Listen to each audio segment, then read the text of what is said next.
Assalamualaikum warahmatullahi wabarakatuh. Selamat pagi teman-teman dan dosen pembimbing khususnya mata kuliah Bahasa Indonesia kami, Pak Muzamil yang kami hormati. Perkenalkan Pak, nama saya Muhammad Rizky Irfandi. Saya mewakili kelompok 7 akan memperkenalkan teman-teman saya.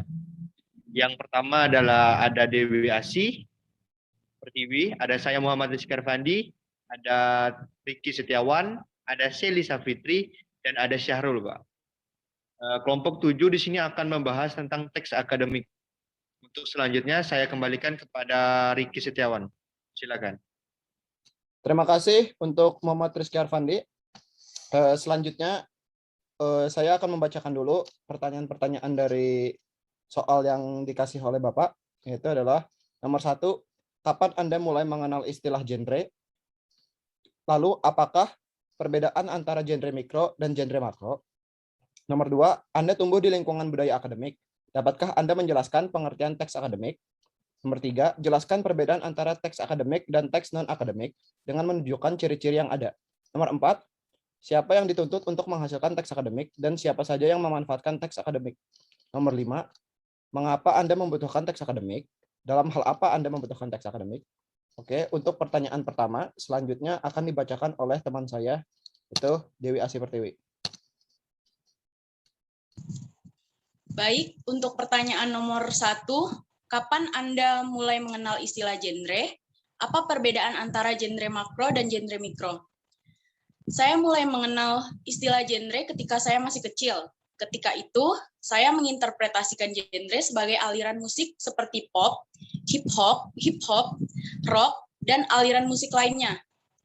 Sedangkan saat ini, saya sudah mengenal genre di dalam sebuah teks akademik. Genre dibagi menjadi 2, yaitu genre makro dan genre mikro. Perbedaan genre makro dengan genre mikro yaitu genre makro adalah genre yang digunakan untuk menamai sebuah jenis teks secara keseluruhan, sedangkan genre mikro adalah subgenre yang lebih kecil yang terdapat di dalamnya dan dipayungi oleh genre makro.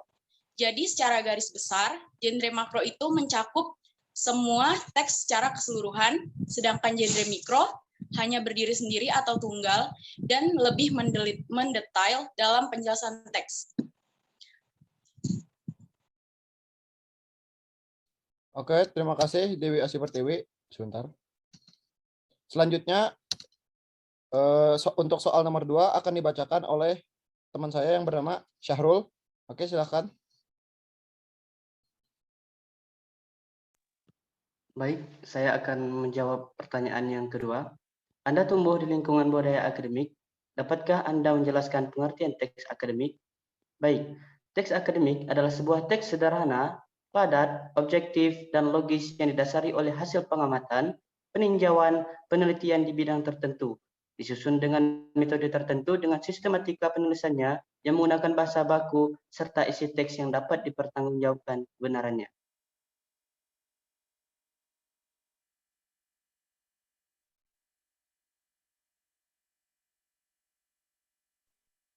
Oke, terima kasih. Baik, lalu untuk nomor 3, yaitu soalnya akan dijelaskan oleh Saudara Muhammad Rizky Arfandi. Silakan. Yang pertanyaan nomor 3, jelaskan perbedaan antara teks akademik dan teks non-akademik dengan menunjukkan ciri yang ada. Yang pertama, saya akan menjelaskan tentang teks akademik. Yang pertama, dari segi struktur, teks akademik menggunakan kalimat yang sederhana. Artinya, dalam kalimat teks akademik mengandung satu aksi atau peristiwa, atau kita kenal dengan kalimat simplex. Yang kedua, informasi yang padat. Kenapa? Karena dalam teks akademik banyak mengandung yang namanya kata lesikal. Dan kepadatan informasi juga dapat dilihat dari penggunaan kalimat simplex. Yang ketiga, pada kata lesikal. Kita akan dapat melihat kata lesikal dari penggunaan kelompok nomina pada teks akademik. Yang keempat, banyak memanfaatkan nominalisasi. Nominalisasi pada teks akademik digunakan untuk memadatkan informasi sebagai upaya pembendaan, nominalisasi ditempuh dengan mengubah leksis non-benda seperti verba, adverbial, dan konjungsi menjadi leksis benda. Nominalisasi pada teks akademik ditunjukkan untuk mengungkapkan pengetahuan dengan lebih ringkas dan padat.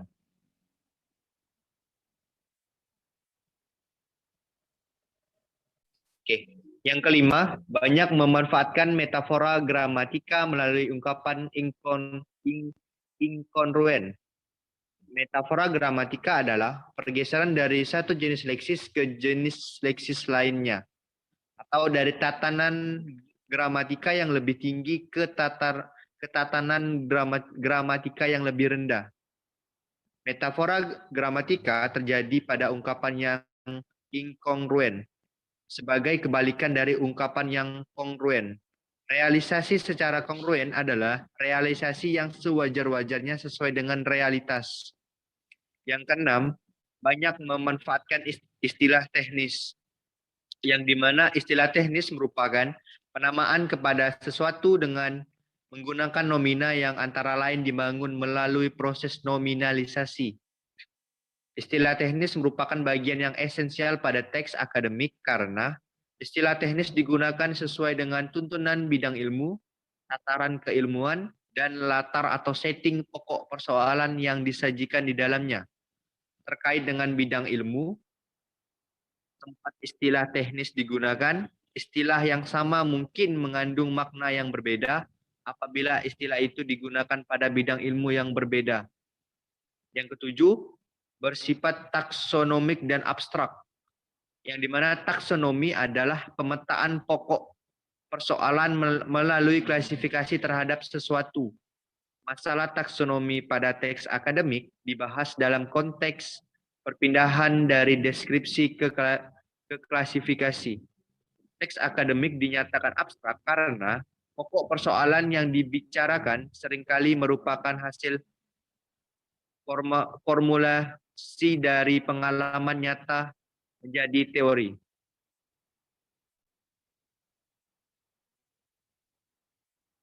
Yang ke-8, banyak memanfaatkan sistem pengacuan Esfora, yang dimana pengacuan Esfora digunakan untuk menunjukkan prinsip generalitas bahwa benda yang disebut kelompok nomina bukan benda yang mengacu kepada penyebutan sebelumnya. Pengacuan hanya ditunjukkan kepada substansi yang berada di kelompok nomina yang dimaksud.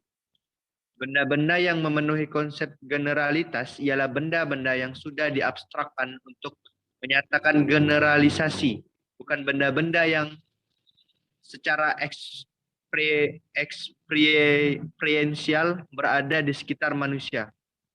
Yang kesembilan, banyak memanfaatkan proses relasional identifikatif dan proses relasional atributif, yang dimana dua jenis proses ini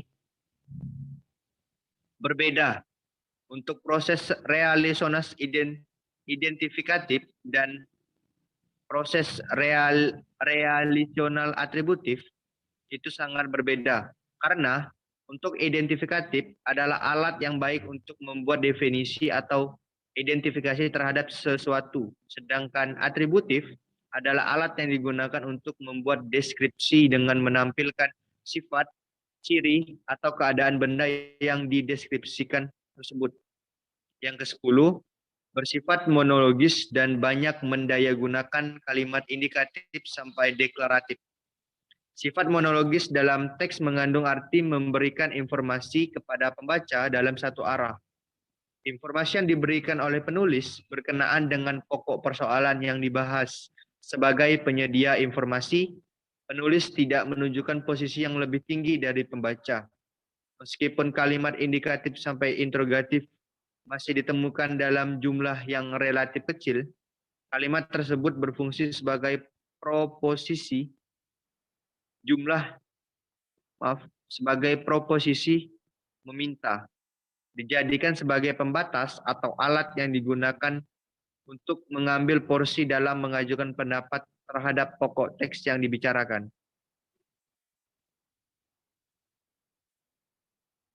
Oke, selanjutnya untuk masih nomor 3, tapi dari nomor 11 sampai nomor 14 itu akan dibacakan oleh teman saya bernama Selisa Fitri.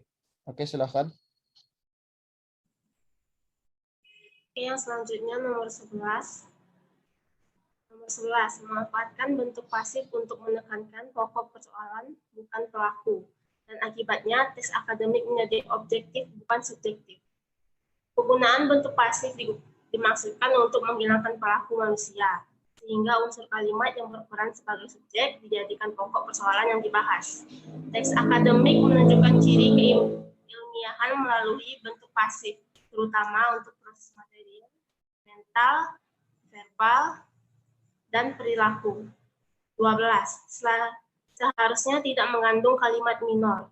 Kalimat minor dapat dikatakan sebagai non-kalimat atau kalimat tidak lengkap. Keberadaan kalimat minor pada teks dapat menyebabkan tidak dapat diidentifikasikan unsur-unsur leksikogramatika secara ideasional dan interpersonal, serta terhentinya arus informasi secara tekstual. 13. Seharusnya tidak mengandung kalimat gramatikal. Kalimat gramatikal adalah kalimat yang secara gramatikal mengandung kekurangan atau kelebihan unsur-unsur tertentu. Misalnya, kata-kata leksikal dan verbal atau kata-kata struktural. 14. Tergolong ke dalam genre faktual, bukan genre fiksional. Teks akademik dikatakan faktual karena teks akademik ditulis berdasarkan kenyataan empiris, bukan pada rekaan atau khayalan.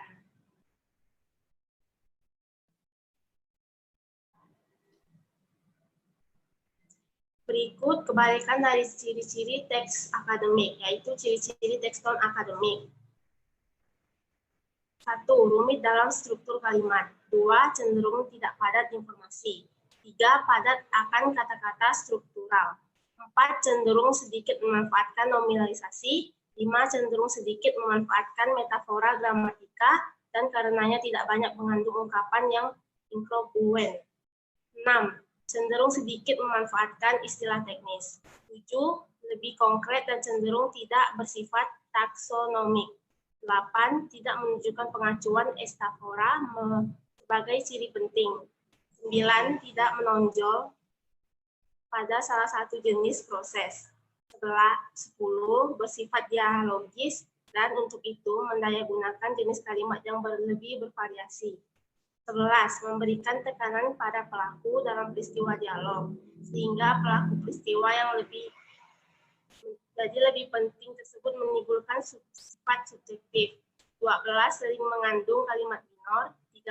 Sering mengandung kalimat gramatikal. 14. Mengambil genre yang lebih bervariasi dan dapat faktual atau fiksional.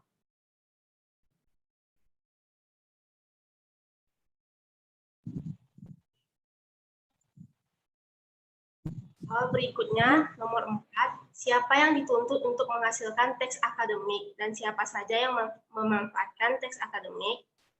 Dari penjelasan tentang teks akademik, yang dituntut untuk menghasilkan teks akademik adalah para peneliti yang sedang melakukan penelitian, mahasiswa, dosen, dan lain-lain.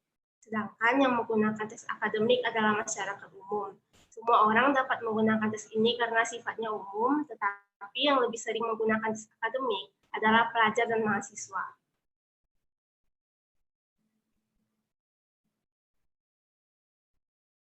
Oke, untuk nomor 5 sendiri, selanjutnya akan dibacakan oleh saya.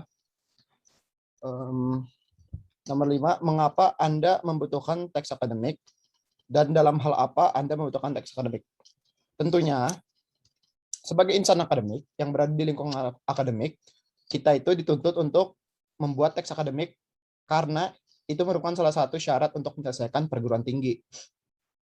Selain itu, untuk mengetahui seberapa jauh pengetahuan kita tentang sesuatu yang sudah dipelajari, seperti penelitian gitu, itu teks akademik juga sangat diperlukan bagi mahasiswa. Teks akademik yang diperlukan contohnya itu seperti ulasan buku, proposal kegiatan, proposal penelitian, laporan penelitian, yang biasa laporan penelitian berbentuk tugas akhir, skripsi, tesis, maupun disertasi.